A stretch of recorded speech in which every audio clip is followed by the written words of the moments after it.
দাঁড় করাইতাম, বেনামাজি আমি দাঁড় করাইতাম। বেনামাজি অসভ্য হেরে চিনা যায়। এটা যে অসভ্য, নির্লজ্জ, বেহায়া, বেশরম, এটা যে আল্লাহর দুশ্মন, এটা যে মানবতার দুশ্মন, এটা যে কায়নাতের মাখলুকাতের দুশ্মন, এর চিনা যায়। আমি দাঁড় করাই, আমার দায়িত্ব দেন একজনে, আমি দাঁড় করাবো ইনশাআল্লাহ। 50 জন দাঁড় করালে আশা করি 48 জন ভুল হইতো না। হ্যাঁ হ্যাঁ, চেহারা সুরত দেখলেই বোঝা যায় বেনামাজির চেহারায় কোনো দয়া মায়া থাকে না, বেনামাজির চেহারায় কোনো সৌন্দর্য নূর থাকে না। এই জন্য আমি রহম করেন নিজের উপরে আল্লাহর ওয়াস্তে। আর যদি কোনোদিন বলতে নাও পারলাম তো আজই বলল, নিজের কদর করে। রাসূলুল্লাহ সাল্লাল্লাহু আলাইহি সাল্লামের আখেরি ওসিয়ত ছিল নামাজ। নবীজি হযরত আয়েশাকে বলছে, আয়েশা আমি চলে যাচ্ছি, মালাকুল মউত আমার সামনে দাঁড়িয়ে, জিবরাইল আমার সামনে দাঁড়িয়ে, আয়েশা আমি আমার মালিকের কাছে যাচ্ছি, যাওয়ার আগে বললাম আমার উম্মতকে বইল শেষবারের মতো আসসালাত আসসালাত, আমার উম্মত যেন নামাজ ঠিক করে,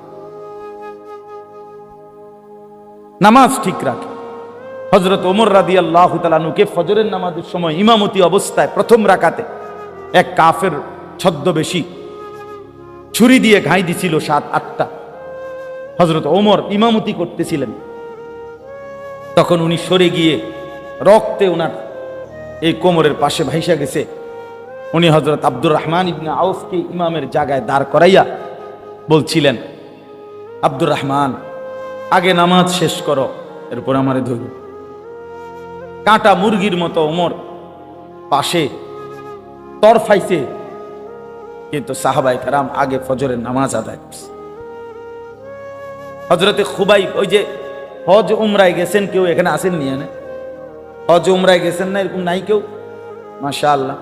ওই আয়েশা মসজিদ আছে একটা, যেখান থেকে এহরাম বাঁধে। আবার এই আয়েশা মসজিদের কাছে একজন সাহাবীকে ফাঁসি দিছিল মক্কার কাফেররা, খুবাইব রাদিয়াল্লাহু তাআলা। এই যে আপনার ছেলের নাম, আমাদের তাজুবাইয়ের ছেলের নাম খুবাইব। হযরত খুবাইবকে এই ফাঁসিতে যখন ওনাকে ঝুলায় বাঁধে খেজুর গাছের সাথে বাইদা, বর্ষা দিয়া মক্কার কুরাইশ ছেলেরা সারা শরীর এরকম ঘাই দিয়া দিয়া চালনির মতো ছিদ্র বানায় ফেলছে, রক্ত পড়তেছিল। এই সময় ওনারে ফাঁসির রশি টানবার আগে শেষ ওনারে জিজ্ঞেস করছিল, খুবাইব তোমার আখিরি তামান্না কি, শেষ আশা কি? কিতাবে আছে, আরবি কিতাবে, বুখারীর riwayতের মধ্যে আছে। উনি বলছিলেন আমার শেষ তামান্না 2 রাকাত নামাজ।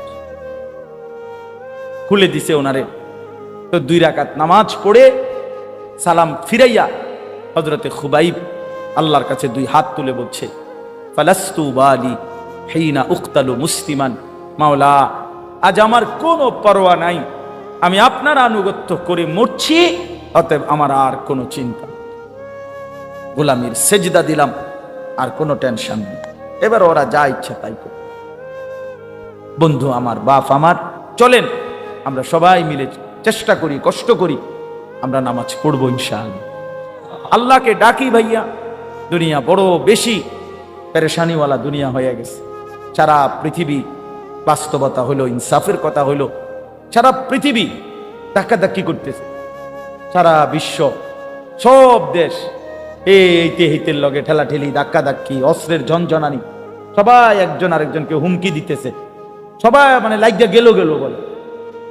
আপনি খেয়াল করে দেখেন, খবর নেন, সারা পৃথিবীতে কিন্তু মুখোমুখি অবস্থা, মুখোমুখি। এই জন্য নওজোয়ান ভাইয়া কল্পনা করতে হবে, আজীবন ফিলিস্তিন আর গাজা, ওই মুসলমান আজীবন নির্যাতিত হবে, আর তুমি কোনোদিন নির্যাতিত হবা না। কেমনে বুঝলা বাপ? হ্যাঁ, রোহিঙ্গার মুসলমানরা আজীবন কষ্ট পাবে, তুমি কোনোদিন কষ্ট পাইবা না। কেমনে বুঝলা বাপ? হ্যাঁ, এই তামাশা, বাপ বিদেশ, ভাই বিদেশ, দেশে বইয়া মোবাইল টিফোন আর বইয়া বইয়া বেডির ছবি দেখুন। আমি তো দেখছি রে বাপ, প্রবাসীর কষ্ট কাকে বলে। আমি যতবারই হজ উমরায় যাই, প্রবাসীদের কাছে তো যাই, তাদের রোমে দেখতে যাই। এই ছোট্ট ছোট্ট রুমে 12 জন, 14 জন, 16 জন থাকে, 14 ঘন্টা ডিউটি করে, 12 ঘন্টা ডিউটি করে এই প্রখর রৌদ্রের মধ্যে। এরপরে আবার আইসা নিজের রান্না নিজে রান্ধে, নিজের কাপড় চোপড় নিজে ধোয়। কে ধুইয়া দিবে? কে ধুইয়া দিবে? আমি 33 দিন হজে ছিলাম। আমার ছোট 3 বছরের মেয়ে প্রতিদিন না হলো 2 বার, কমপক্ষে 2 বার আমার লগে কথা কইছে, প্রতিদিন 2 বার। আমি আমার বিবির সাথেও এতবার কথা বলি নাই, কারোর লগে না, কিন্তু ওই আমার লগে কথা কইব আমার এটা সারাক্ষণ মনে হইত। মাত্র 33 দিন আছিলাম গোনা গোনা, কিন্তু আমার কলিজা ছিঁড়া গেছে। আমার ছোট্ট মেয়েটার আমি দেখবো কখন, আদর করব কখন।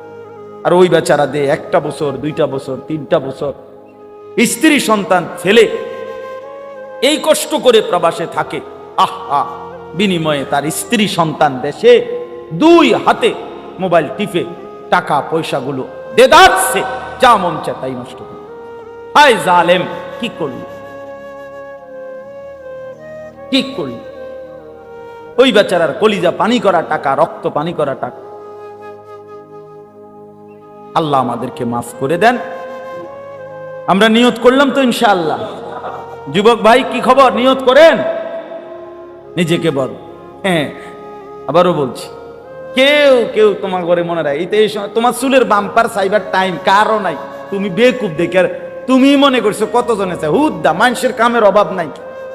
মানুষ বুঝিয়ে বইয়ে বইয়ে তোমার চুলের একবার এদিকে ফিরাও, একবার এদিকে ফিরাও।